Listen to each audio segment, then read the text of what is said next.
आप सब जानते हैं कि प्रधानमंत्री श्री नरेंद्र मोदी जी किसानों के जीवन में बड़ा एक परिवर्तन लाने के लिए दृढ़ संकल्पित हैं और एक के बाद एक ऐसे फैसले लिए गए हैं और उन फैसलों में बड़े इन्वेस्टमेंट्स भी रखे गए हैं जिससे कि किसानों के जीवन में एक बड़ा परिवर्तन आए।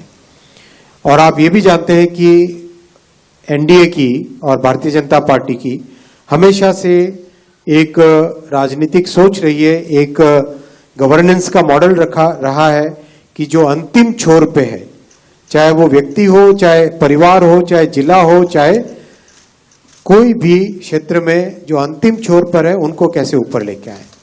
आपने देखा एस्पिरेशनल डिस्ट्रिक्ट्स का जो प्रोग्राम बना, उस प्रोग्राम को दुनिया भर ने सराहा, वर्ल्ड बैंक ने, यूएन ने, सबने सराहा कि ये दुनिया में डेवलपमेंट का एक नया मॉडल बना है। आकांक्षी जिलों को किस तरह से सभी बाकी जिलों के बराबर लेके आए, इस सफलता को ध्यान में रखते हुए 100 ऐसे जिले देश भर में और हर राज्य से कम एक जिला, 100 ऐसे जिले जिसमें कृषि पर 3 पैमानों पर वो बाकी सब जिलों से पीछे हो, ऐसे 100 जिलों को चयनित करके उसमें एक फोकस्ड वे में 11 मंत्रालयों के 36 स्कीम्स, इन सब को कन्वर्ज करके एक इंटीग्रेटेड वे में कृषि का विकास करें, ये प्रधानमंत्री धन धान्य कृषि योजना का उद्देश्य है। बहुत ही महत्वाकांक्षी, बहुत महत्वपूर्ण, बहुत ही एक गेम चेंजिंग स्कीम ये होने वाली है। राज्यों का सहयोग लिया जाएगा भरपूर इसमें, जिले के लेवल पे, ब्लॉक के लेवल पे और राज्य के लेवल पे गहन कंटिन्यूस मॉनिटरिंग की जाएगी। टेक्नोलॉजी पार्टनर्स चयनित किए जाएंगे। एग्रीकल्चर से जुड़े पूरे सभी स्टेक होल्डर्स को इसमें जोड़ा जाएगा। इस तरह से किया जाएगा जिससे कि ये 100 चयनित जिले देश के एवरेज और उससे ऊपर आ सके। इस भावना के साथ इस पूरे प्रोग्राम को हाथ में लिया गया है। बहुत ही साइंटिफिक तरीके से इसको लिया जाएगा। करीब 1,70,00,000 किसानों को इससे लाभ होगा। आने वाले 5 वर्षों का कार्यक्रम है ये।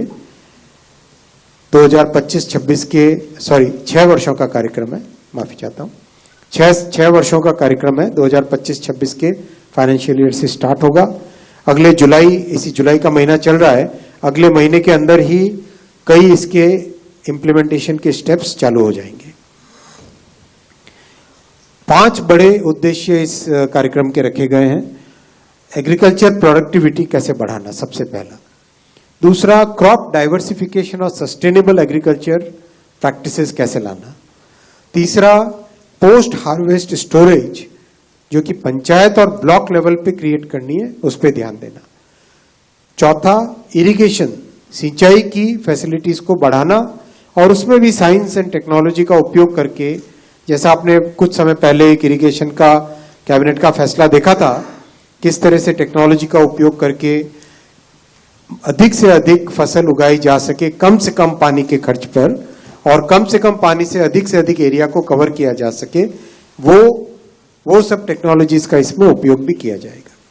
5वां, क्रेडिट अवेलेबिलिटी को बहुत बड़े संख्या में बढ़ाना, जिससे कि किसान परिवारों के पास जब सही वक्त हो तब उनके पास हाथ में पैसे हो, जिससे कि वो अपने बीज खरीदने का हो, फर्टिलाइजर खरीदने का हो, हर काम में वो उपयोग में ले सके।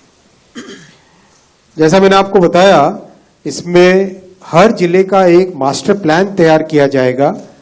हर एक जिले का एक मास्टर प्लान तैयार किया जाएगा जिसमें एग्रीकल्चर और उसके साथ बहुत सारी एलाइड एक्टिविटीज, जैसे बकरी का पालन करना, मुर्गी का पालन करना, जिस तरह से पोस्ट हार्वेस्टिंग के लिए कुछ नए छोटे लेवल पे उद्योग खड़े करना, इस तरह के कई तरह के एक्टिविटीज को इसमें मास्टर प्लान में लिया जाएगा। बहुत ही किसानों के साथ एक्सटेंसिव कंसल्टेशन करके इस कार्यक्रम को हाथ में लिया जाएगा। टॉप डाउन नहीं है, ये बॉटम्स अप प्रोग्राम है। जिले से भी नीचे, ब्लॉक के लेवल से ऊपर ये प्रोग्राम बनेगा। हर जगह पे रेगुलर इसकी मॉनिटरिंग के लिए टेक्नोलॉजी का उपयोग किया जाएगा और बहुत फोकस किया जाएगा कैपेसिटी बिल्डिंग पे। कैपेसिटी बिल्डिंग बहुत महत्वपूर्ण है और जो रिसर्च लैब्स में है वो जमीन तक पहुंचे उस पर ध्यान दिया जाएगा। और आज के युग में डिजिटल की दुनिया में जो ऐप बना के, डैशबोर्ड्स बना के, उन सब का एक रेगुलर इसमें पूरा उपयोग किया